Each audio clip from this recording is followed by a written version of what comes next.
Good morning. I'm Sharif Kouddous. Welcome to our weekly Dropside live stream. It is Tuesday, April 7th. This morning, President Donald Trump reiterated his extreme threats against all Iranians in a post on social media today. He wrote, quote, "A whole civilization will die tonight, never to be brought back again. I don't want that to happen, but it probably will." It was an extreme and rambling post. It went on to say, quote, "Now that we have complete and total regime change where different, smarter, and less radicalized minds prevail, maybe something revolutionarily wonderful can happen. Who knows? We will find out tonight. One of the most important moments in the long and complex history of the world. 47 years of extortion, corruption, and death will finally end. God bless the great people of Iran," end quote. Now, Trump had previously given a deadline of Tuesday, today, 8 p.m. Eastern time, to, in his words, "open the fucking strait, you crazy bastards," end quote. Or he would heavily target civilian infrastructure in Iran, power plants, bridges. That deadline looms even larger now. Iran's Revolutionary Guard today warned that if Trump carried out that threat, they would, quote, "deprive the US and its allies of the region's oil and gas for years."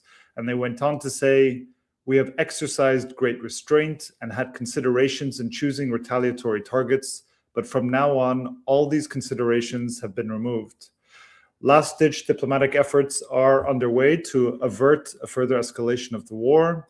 The Iranian government has repeatedly and consistently laid out its own demands for an agreement, which would set out a permanent end to the war. They will not agree to any kind of temporary ceasefire, and they would trade concessions on its nuclear program for sanctions relief and recognition of Iran's ability to exercise control over the Strait of Hormuz.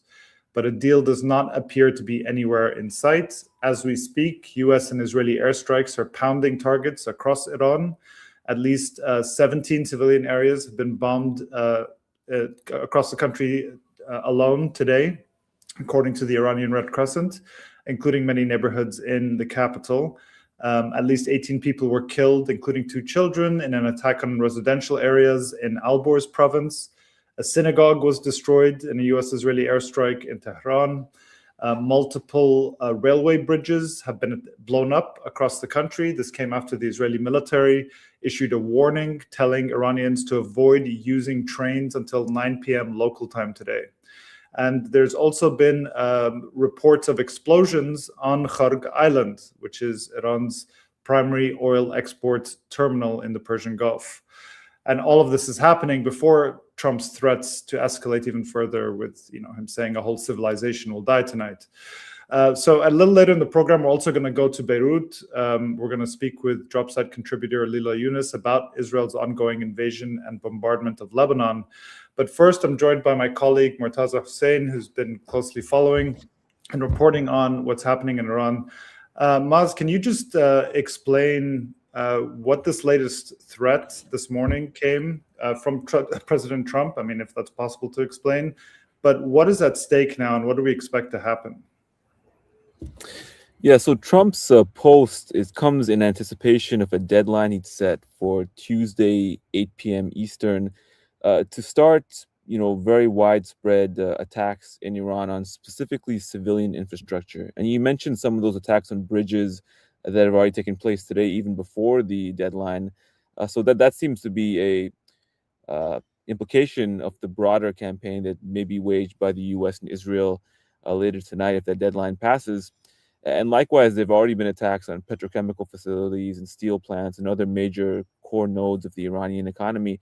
Trump has suggested that he would target power plants specifically as well to, quote, to deliver on this threat. He said to deliver Iran back to, quote, the Stone Age. He's used that phrase many times. So has the Secretary of War, Defense Secretary Pete Hegseth. So his post threatening to completely eradicate Iranian civilization comes in that context. But, in addition to that, there have been warnings by people, including quite vocally Tucker Carlson, that Trump or people in his orbit have been considering the possible use of tactical nuclear weapons against Iran in the context of the conflict. Now, that may not be the first option, or that may not be the implication of the statement, but as you mentioned, he said that they're planning to. He may do something that results in Iran as a civilization being wiped out entirely, and not recovering as well, and that would go far beyond, by implication, attacks on power plants, as devastating as that is. Now, all that said, this could be a negotiating tactic by Trump, and he has a history of using this rhetorical embellishment and extreme threats in the context of trying to pressure a deal. And in this case, he wants the Iranians to capitulate in some form, open the Strait of Hormuz, give him something else. It's not exactly clear what he's asking for.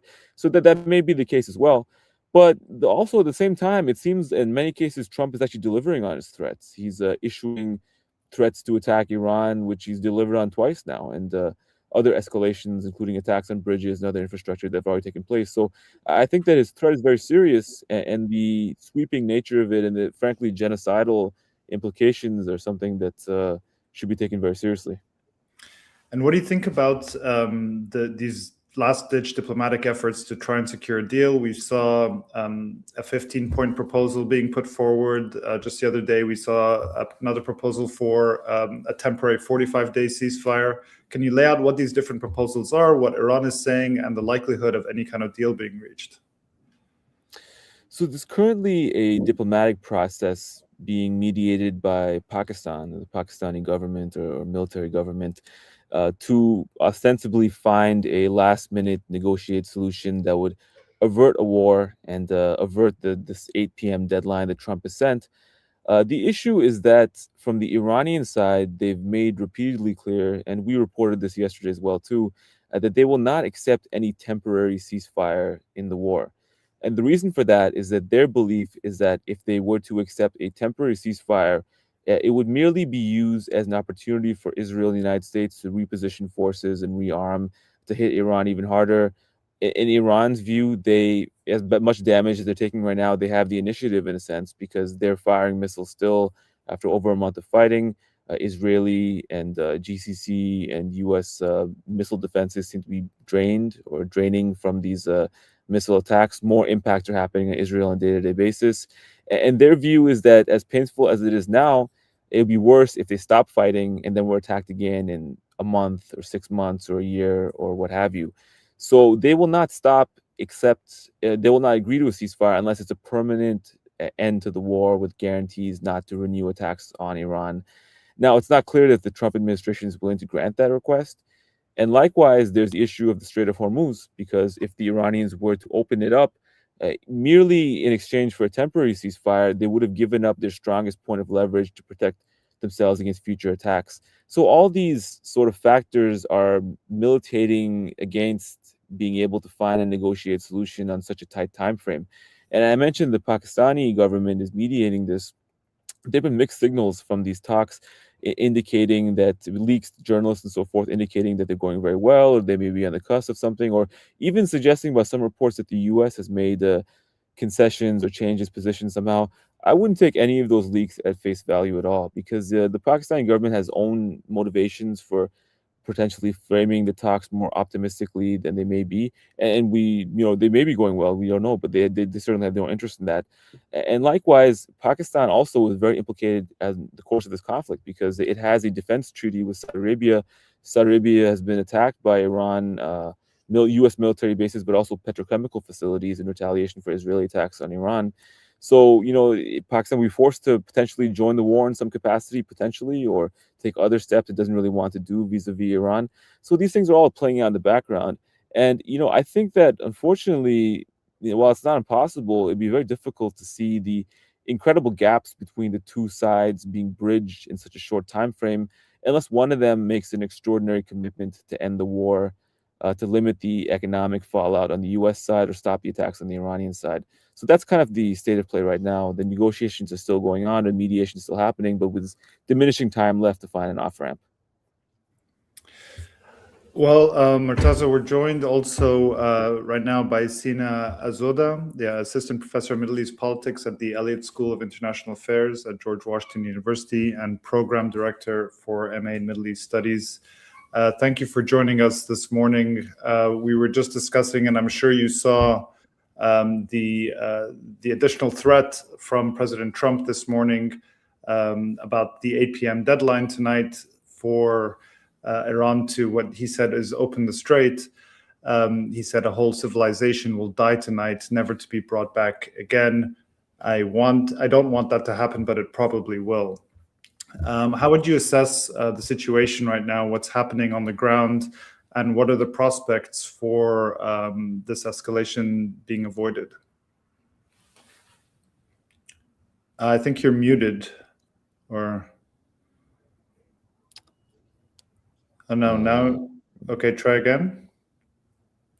Okay, we can't hear you, Brad. Maybe you can work on that. And there was another, while we wait for Professor Azodi to come back, you filed a piece, or a reporter, a contributor for Dropside News filed a piece yesterday that you worked on, Maz, about how these latest threats have really resonated and landed for Iranians in Tehran. Trump has been threatening since the very beginning, kind of annihilatory and genocidal language in certain ways. But this latest threat where he issued a few days ago, first giving the 8 p.m. deadline, really caused panic in the capital and elsewhere. Why do you think that is? Yeah, Trump, as you mentioned, on Truth Social has been escalating these threats, making very disturbing, disgusting statements in some cases. And, one can imagine we're all discussing this post he did right now, and I'm sure the vast majority of people are disturbed by it, and they're anxious and horrified by it. But for people in Iran, they're actually facing these posts on Truth Social are directly impacting their lives, in the sense that people are fleeing the city. They're worrying about their children. They're worrying if such an attack may come, if the power is cut out, or if a nuclear weapon is used in extreme circumstances. It affects them directly. So our story, which was filed by a reporter in Tehran, was about sort of the impact of these statements psychologically on ordinary people, many with families, young people as well too, who are trying to decide if they should flee the city, if they should stay. Some of them have to stay in the midst of these, increasingly bellicose threats. And, one would hope that there are guardrails around Trump's actions, such that, even if you were threatening something like this, there were institutions there to stop him. But I think the executive presidency has kind of made it a bit more dangerous. I think we'll bring Sina back on. Yeah. Yeah, Professor Azodi, can you hear us now?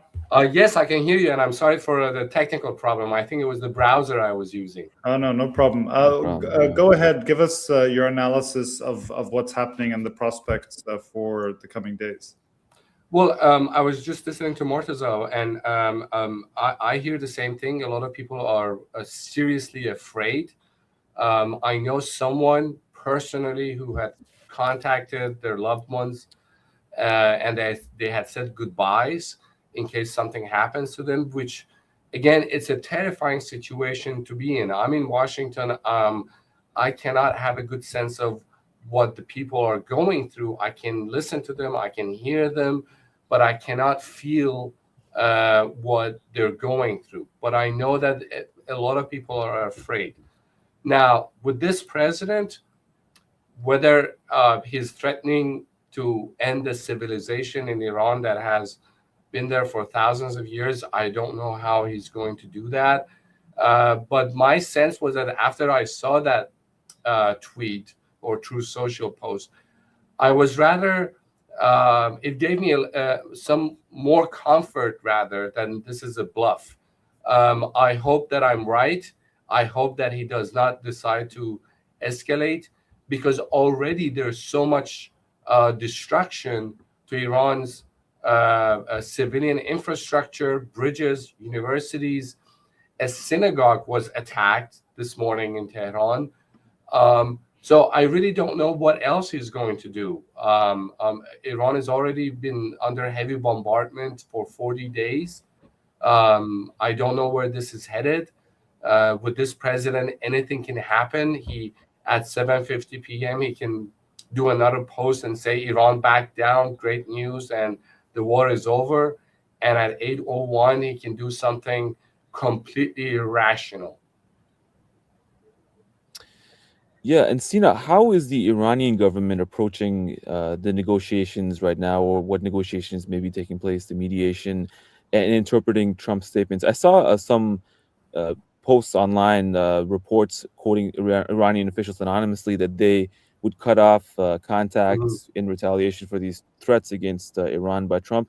What are you hearing, or what do you understand is their interpretation of these statements? I saw the same thing. I think that this is not going to work well on them.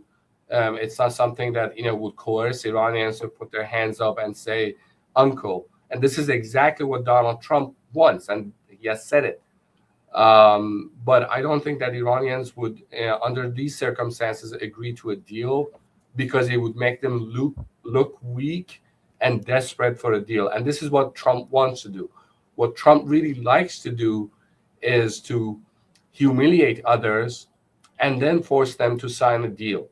And for a country of that background, historical background, I don't think anyone would agree to such a demand. You mentioned that Iran has been under bombardment for 40 days, and it's still firing missiles as well too. Mhm. Iran has not stopped its own operations against Yeah. Israel, the U.S., or the Gulf Arab states, and it seems as though, judging by statements by Iranian officials even before the war, that it's already accepted this to be a war of attrition. So while maybe it seems that Israel and the U.S. may have more compelling reasons to end the war immediately, economic reasons, or depletion of missile interceptors, which are resulting in increasing missile hits in Israel and elsewhere. From the Iranian side, there is also this destruction and these escalating threats. But what is their calculation vis-a-vis how they would be willing to terminate the war or not? And then do Mhm. they view a longer war as being in their interest despite the damage it's inflicting? Well, I believe that they think that they can absorb the punishment. I mean, they endured 8 years of war with, excuse me, with the Iraqis, and the Iranian capacity to absorb punishment is its advantage, meaning that the U.S. doesn't have that much capacity. The images of American soldiers, the coffins of American soldiers coming back, um, um, will put a lot of pressure on this administration. Whereas for the Iranian side, as I said, they can absorb a lot more casualties, a lot more punishment. So they think that ultimately um, they're going to stay there. The regime didn't change. They're going to survive this. And it will be the United States that will ultimately be forced to leave the region after the war. They think that, again, 20 years from now, 30 years from now, once everything is reconstituted, they can go back to kind of restore their influence in the region. We have to keep in mind there's a fundamental difference between Iranian thinking and American thinking. An average American foreign policymaker thinks in election cycles, 4 years from now. So if there's a problem, you find a solution for it, you kick the can down the road, and then that's it.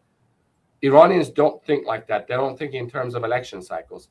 They think in terms of 10 years from now, 20 years from now, 30 years from now. And this goes back to what I was just saying, that they think that ultimately they survive this, and it's the US that would be forced to leave the region. Well, speaking of U.S. soldiers, we saw this very dramatic development over the weekend with two airmen being shot down, that their fighter jets, US an F-15E being shot down over Iran, and apparently a rescue operation involving this 36-hour search and rescue operation that cost multiple US aircraft to get both pilots to rescue both of them. But we then saw accounts online and then also by the foreign ministry of Iran claiming that the operation may have been a cover to steal enriched uranium from Iran. The foreign ministry spokesperson said, the possibility that this was a deception operation to steal enriched uranium should not be ignored at all. I don't know which one of you wants to take this, but can you explain what those claims are and how likely that is to be true? They're very, very much possible. And what raised my concern, or the question I was asking myself, was that what were those planes doing in Isfahan? The planes that were, based on the American account, were destroyed, and based on the Iranian account, Iranians destroyed them. Why were they in Isfahan, where the allegedly the highly enriched uranium is located, and why there was so much firepower brought to Iran to rescue an American pilot? Technically, I'm not a military expert, but technically the search and rescue teams are usually much smaller than a military, rather, invasion of that scale. So that raised a lot of questions for me. I don't know the answer. Both of them could be true. It could be a cover-up. They tried. The American side tried and failed. But they got the weapons systems officer. Because of its secrecy, we don't really know. Sina, I wanted to ask you two things. One is about the highly enriched uranium, and then the second question is about the Strait of Hormuz.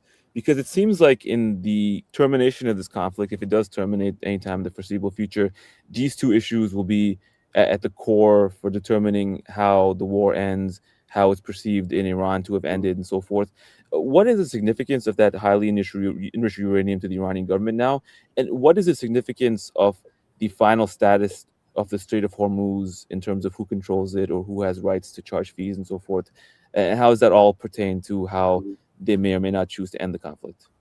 Well, the highly enriched uranium, the 400 kilos that it is out there unaccounted for, can be used in two different ways. One, you can produce a not very efficient crude nuclear device. It's not going to be effective, but the political shockwave of Iran testing a bomb would be very consequential for the region. So that's one significance. The second significance is that in any potential deal with the IAEA, with the US, Iran could use that highly enriched uranium to get concessions in other arenas. So perhaps sanctions relief, perhaps a commitment to sell nuclear fuel, anything you can use that as a leverage, as a playing card in the final status of Iran's nuclear file. Secondly, on the Strait of Hormuz, I think that it will turn Iran, excuse me, I have a bit of a cold. At the end of the war, Iran will come out as the regional power that can determine the fate and the transit through the Persian Gulf and the Strait of Hormuz to the Arabian Sea. I think ultimately, regardless of what happens to this war, I think Iran's show of force in allowing selected transit through the Strait of Hormuz makes it a power, and I think it will change the regional dynamics, Iran's relationship with the GCC. Well, Murtaza, I want to ask you also about the GCC. I mean, we've seen, as you've said, these attacks continuing, retaliatory attacks, and Kuwait being hit particularly hard. We just saw 15 US servicemen apparently being injured in an attack on a base today or yesterday. And retaliatory strikes today on US companies in Saudi Arabia in response to a petrochemical facility attack in Iran. I feel like these countries at some point in the beginning felt that they were put into this kind of difficult situation where they're coming under attack. They feel like they've been abandoned by the US in some ways, and are suffering economically and politically. But now there seems to be a hardening of rhetoric from some of these governments against Iran. Where do you see this kind of playing out? Yeah, I think that there's a split taking place in the GCC right now. You can see in some of the rhetoric and the responses to these attacks.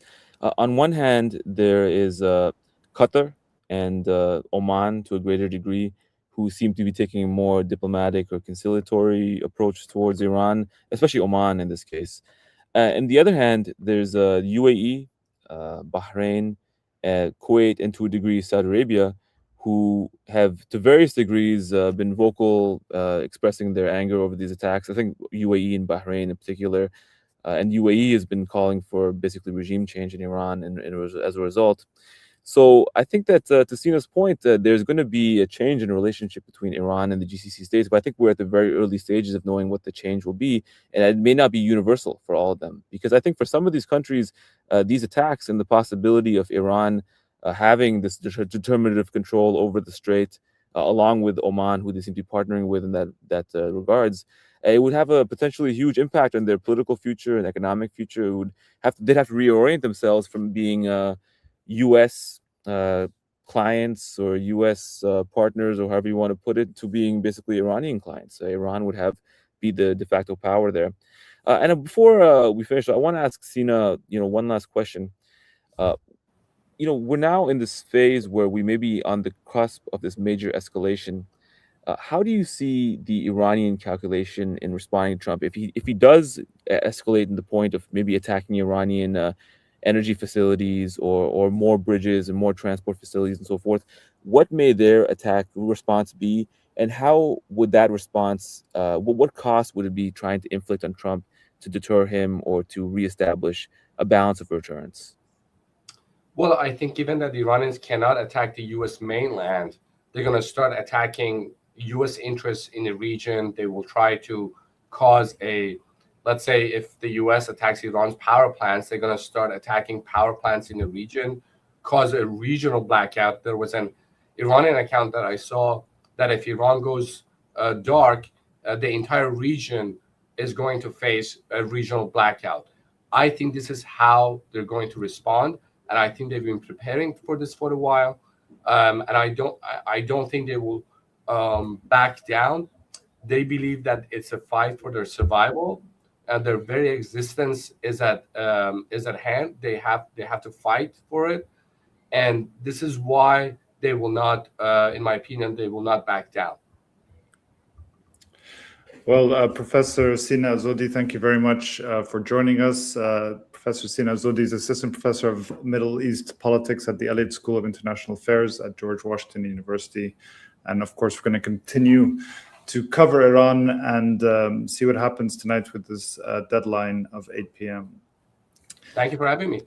Thank you. And we're going to turn now to Lebanon, which is the other major theater of war over the past month. And just today, we've seen Israel continue its invasion and bombardment of Lebanon. At least 8 people were killed today in various strikes across the country. We've also seen reports of phosphorus shells, again, being used on a town in southern Lebanon. The Israeli military said it destroyed yet another bridge over the Litani River. That brings it to, I believe, 7 bridges that have been destroyed. It has issued sweeping displacement orders for all Lebanese residents south of not only the Litani River, but the Zahrani River to flee to the north. So these massive displacement orders. And these attacks are continuing. And at the same time, we've seen continued resistance attacks by Hezbollah targeting the Israeli military on the ground in Lebanon, attacking tanks and so forth, and also firing rocket barrages into northern Israel. We're joined now also by Lylla Younes, who is a reporter based in Beirut, who has reported extensively for Dropsite News on what's happening in Lebanon. Lylla, thanks for joining us. Can you just tell us what's the latest happening right now? What are you hearing on the ground? And we can get into maybe some of the specific reporting that you've done. Sure, yeah, thanks for having me. So right now, I think the big updates here are the kind of well, it's not exactly new, but the scorched earth policy that Israel seems to be carrying out in the south is really in full force. And so the Israeli military has begun releasing footage of these villages that it's able to reach along the border. And what they're doing is they're kind of sewing all these homes with dynamite, and then they're kind of exploding them all at once. We saw footage of Deir Siryan on the southern border. We also saw some footage from Naoura. Also, these are villages that I think it's important to remember. You know, they were sustained extreme damage during the 2024 offensive. I spent a lot of time in these villages over the past year, and you know, especially a village like Haita Shah, where they've also sort of been kind of detonating the remaining homes. It's really been laid to waste. So that's definitely something that we're seeing a lot of now, is the kind of destruction of the civilian infrastructure, which the Israeli defense minister has said is a tactic. I think that they're really trying to destroy the urban fabric in order to kind of reduce the amount of places that Hezbollah fighters are able to fight from. And also, obviously, as a kind of form of collective punishment. Some other updates from the ground, targeting of the UN peacekeeping force here, I think is a big one. There have been 3 Indonesian peacekeepers killed across 2 separate attacks, and they continue to experience attacks. I think they're sort of hunkering down in a bunker right now, and they're based in Naoura, and there's a lot of fighting around them. So they've reported, injuries. And then obviously also the Lebanese army has at least 7 soldiers have been killed since the escalation on March 2nd. And so we've seen the Lebanese army now actually fully pull out of multiple areas near the border, including this kind of series of Christian villages, which I wrote about in my last story, and we can get into that later. There have been a number of assassinations in Beirut. Those are really strong bombs that usually shake the entire city. There was a recent one in Jnah that killed civilians. They're usually referred to as assassinations, these kind of strikes that happen without warning, from Abikai on Twitter. But we saw some Sudanese migrant workers killed in that strike, a young woman, no military targets, so to speak. And then the other news that we've gotten the past few days is the Israeli targeting of an empty apartment in the Metin region in Ain Saada, which is a Maronite village. So not an area that's ever been targeted before, certainly not an area where there's any resistance operations. And so what basically happened there is they targeted this apartment. They killed a man, Pierre Mawad, and his wife, Flavia. And Pierre Mawad is actually a leader in the Lebanese forces, which is a conservative Christian party here in Lebanon that has historic ties, actually, or has historically aligned itself with Israel and Western states. And so, call it faulty Israeli intelligence, call it, whatever you want to call it. It's kind of joining this accumulation of events, which really point to, Israeli intentions to kind of fuel sectarianism in Lebanon. And there's also a lot more to say there, but I'll stop there for now.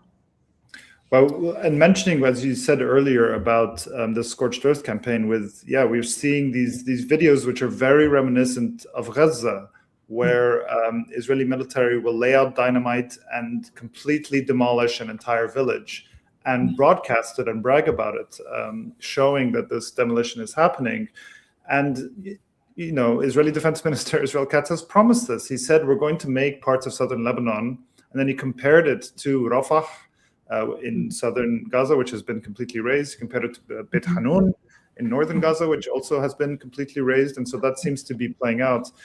And another tactic that seems to be coming from Gaza and being used in Lebanon is the open targeting and assassination and bragging about the killing of journalists.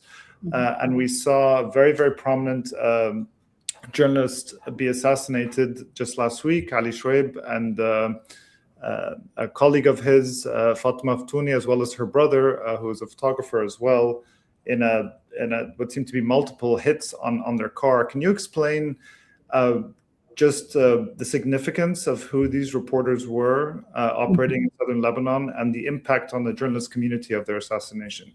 Yes, definitely. Ali Shaib was a veteran correspondent and kind of one of the, I would say, kind of the faces of resistance media in the region, really. He has been around forever. We all kind of know his face. He covered the liberation of southern Lebanon in 2000.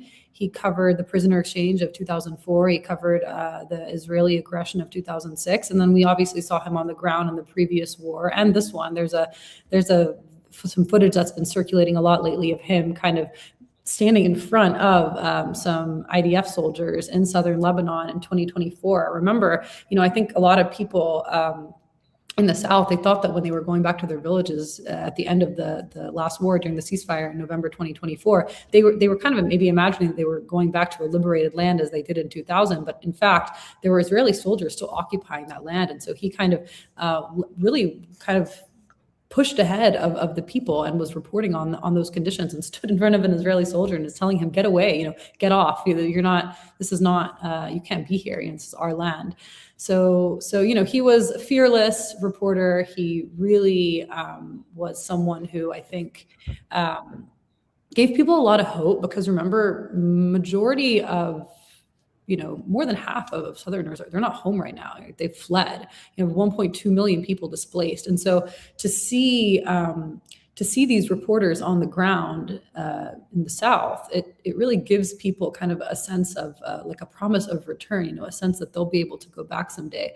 So Ali Shaib was really, he was quite a voice. And then Fatima Ftoune and her brother Muhammad Ftoune, the cameraman. Fatima, she's been kind of an up-and-coming reporter for Mayadeen, which is another resistance outlet here in Lebanon.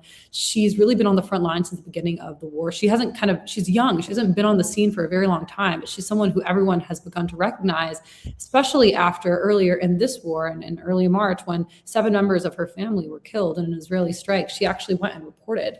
I don't know why I'm doing this as if I'm carrying a microphone. She went and actually reported on that strike, and she kind of said, my family was just killed right here, and but we will win. We will push out the enemy. So this is kind of the rhetoric that I think a lot of people in the South have been following, and it's very encouraging to them. And she also she had like a video that she also she's really been very outspoken about the connection between the Lebanese fight and the Palestinian one. And she's really expressed a lot of solidarity between Lebanon and Palestine. That's another kind of point that she's often brought up. So yeah, I would say that, this is not the first time that Israel targets these journalists. Israel said that, Ali Shaib is a Hezbollah operative. It's very clear that this is false. They even admitted to Fox News of photoshopping a photo of him, a split image between him carrying a microphone and him, in military fatigues. They admitted openly to photoshopping this image. It really, his assassination, I do think it's reminiscent of kind of what we saw happen in Gaza with Anas Sharif and Hussain Shabat, Ismail Ghul, these kind of trying to justify these murders and these really silencing of the people who are on the ground, who are closest to the front lines, and who are really trying to kind of report on the oppression of their people. I think that's really what happened. And Lylla, can you tell us a bit about how deeply into southern Lebanon the Israeli military has penetrated? I know they're trying to create a buffer zone or try to create some sort of depopulated zone inside the country. How deep is their presence, and what have they stated about how long they plan to stay and what they plan to do in southern Lebanon? In terms of how long they plan to stay, they've said we will stay until the north is secure, and I think that that's kind of code and they've actually said openly, like, this is also really the disarmament of Hezbollah is their goal in southern Lebanon, and so they will stay until that goal is met. And they've said they want to occupy until the Litani River, which is more than 10% of the country. It's a huge amount of land. Where they've been able to reach so far, it's harder to say, because they're kind of coming in and they're going out every day, right? So, for example, they've pushed in. One of the forefronts of the battle is the village of Hussain on the southern border, and so they've pushed in, into the city, and then these rocket barrages and fighting from the resistance has pushed them back out. They have been able to push in pretty deeply into the side of southern Lebanon closer to the sea. So that's the area of the Bint Jbeil district of southern Lebanon. And they've been able to push up into these Christian villages, which I wrote about in my last story for Drop Site News. So Debel, almost reaching right the outskirts of Bint Jbeil. So, we're about like 8 kilometers in at that point. But to say that they've actually been able to hold 8 kilometers of land, I don't think that we can say that yet definitively. It doesn't seem like they've really been able to. It seems like they're kind of doing these in and out movements. And we're also seeing them do incursions literally in the middle of the night, kind of coming in, either kidnapping someone or doing some sort of operation and then pulling back out. So including with helicopters, right? So it's a little hard to say at this point what they're really holding, but they are penetrating, I would say at least, 8 kilometers or so in and then pulling out. Yeah, and I'd just like to point out earlier this week, an Israeli military official was quoted across multiple Israeli media outlets as a senior official saying that, admitting that their goal of disarming Hezbollah is unrealistic, and that they couldn't actually hold and occupy the area all the way up to Litani. And, I'm sure many of our listeners and viewers know that Israel occupied that part of Lebanon from 1982 until 2000 when it was liberated, and it was liberated by resistance, by Hezbollah. And arguably, this might be the only time that Israel was forced to give up land through force, actually, ever. And so this was a major victory.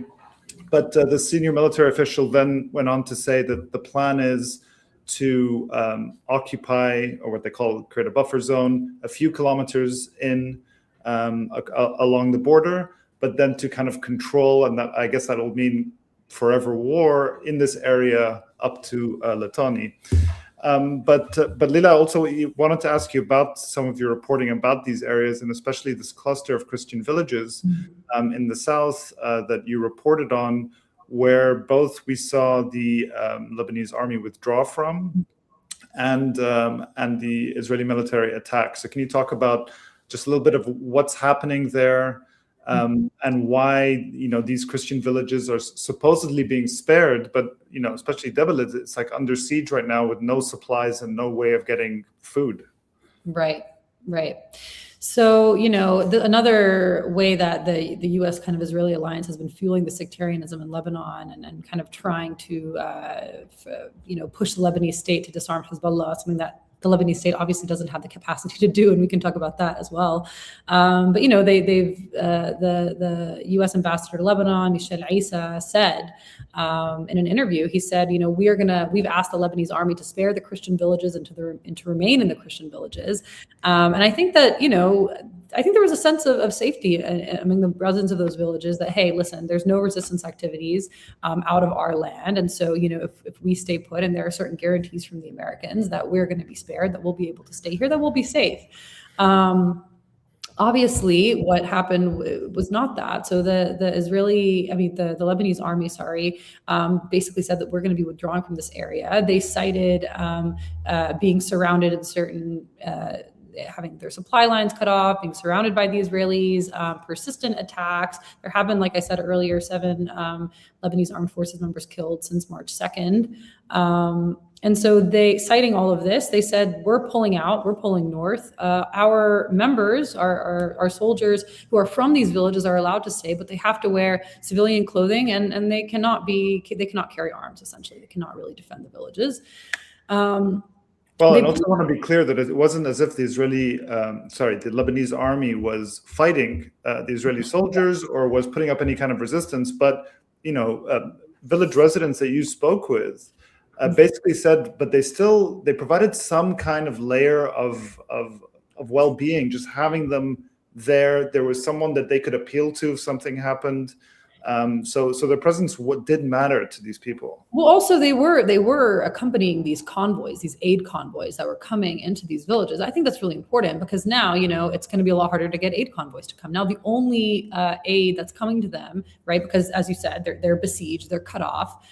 They can't leave. The roads aren't safe. Is now the International Committee for the Red Cross, and they kind of come whenever they get approval and they can. Right? It's not like the people of the village are like, we desperately need gas, we desperately need water, and so please come and do a delivery. They kind of have to make do with what they have. And so one of the individuals that I spoke with is from the village of Ermesh, which is right next to Debil, and he is a Red Cross member, a volunteer with the Red Cross, and also a local official. And he told me, he was like, he was taking a resident who was ill to Saida that day, and it took him a long time to get permission to even do that.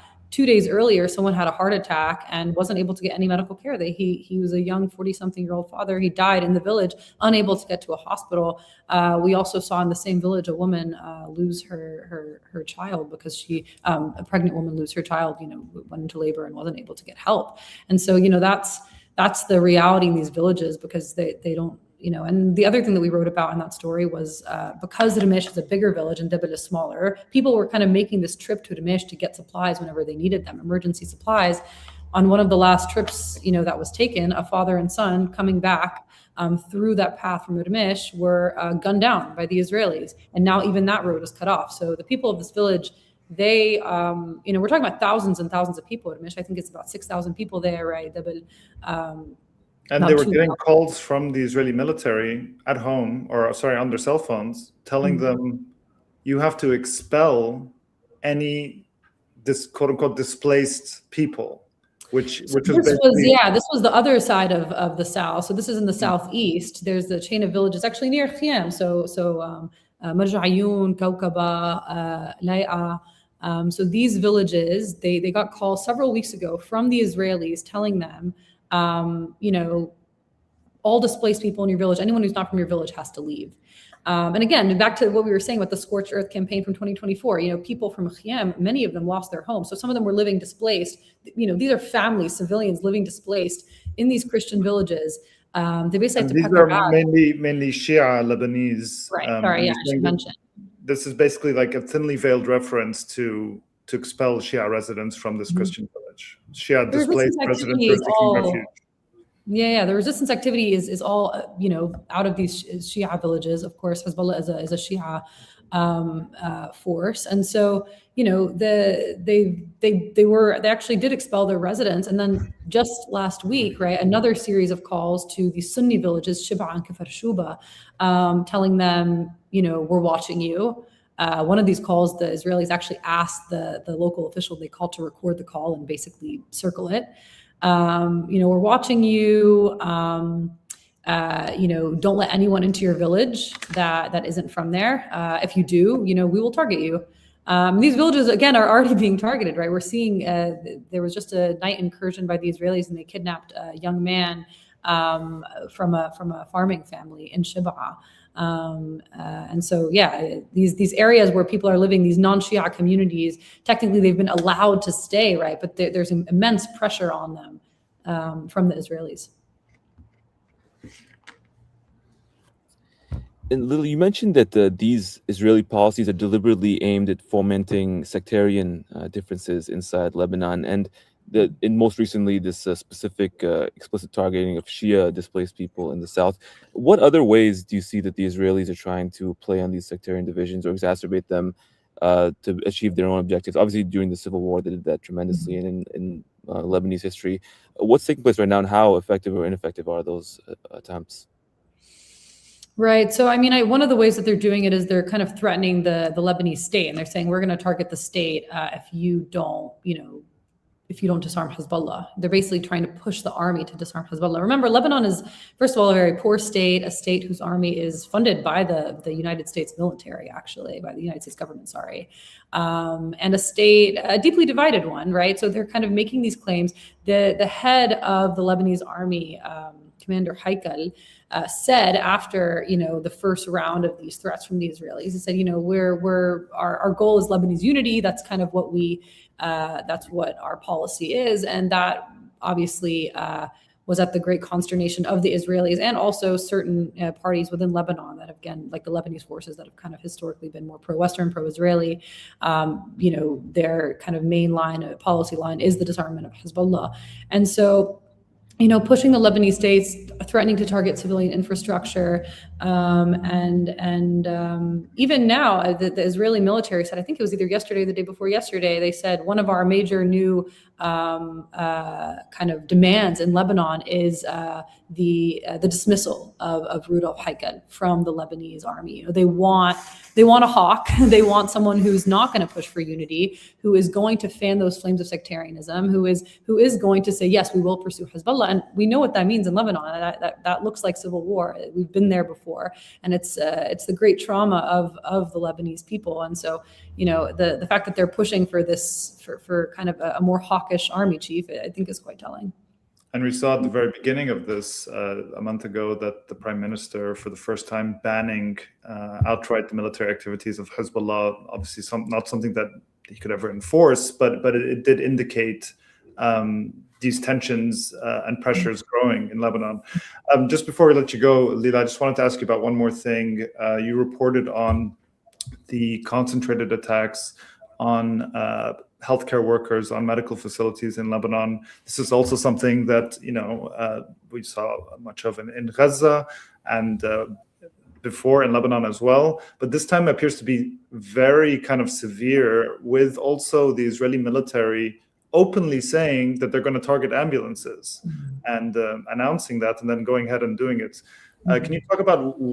And also, there's different types of paramedic groups in Lebanon. Can you talk about who's being targeted the most and the effect of these attacks?